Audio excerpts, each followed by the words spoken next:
Sa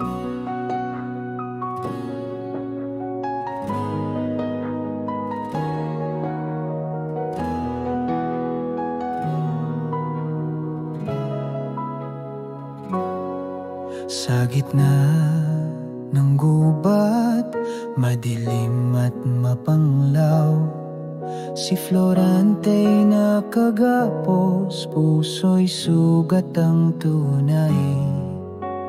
Luha'y umaagos habang alala'y lumilipad sa bayan ng Albania, saan siya'y inalipin at nilaglag. Ama niyang si Duke Briseo, tapat sa hari, ngunit pinatay ng ginggit, kaya't siya'y nagdalamhati. Nilinlang ni Adolfo, kaibigang naging traidor, nang makuha ang trono, siya'y ikinulong sa horror. Ngunit pag-ibig ang pag-asa, kay Laura siya'y lumigaya. Kahit anong unos at laban, puso'y tapat di malalabanan. Florante at Laura, pag-ibig na dakila, sa dulo'y nagwagi kahit mundo'y kay dulas.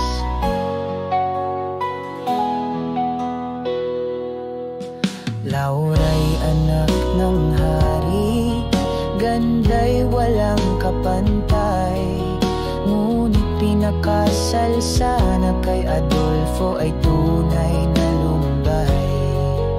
Sa tulong ni Aladdin, prinsipe ng Persya, si Florante'y naligtas mula sa mapait na dusa. Si Aladdin ay Muslim, pero puso'y may malasakit.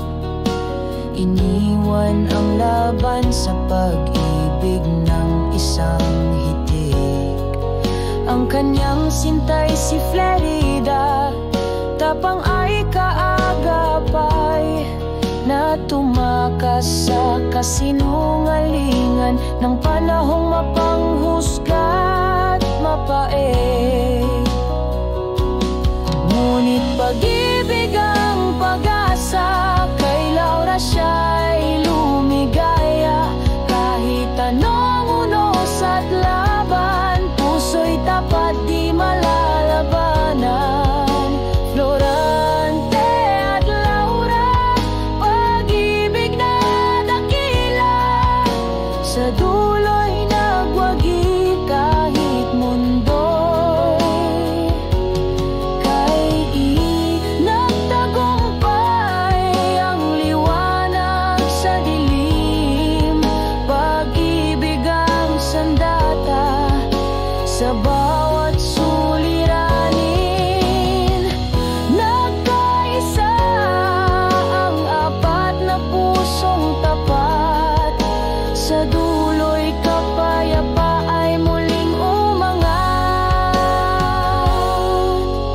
Pag-ibig ay di hadlang sa lahi o gulo, basta puso'y totoo, laban ay matalo.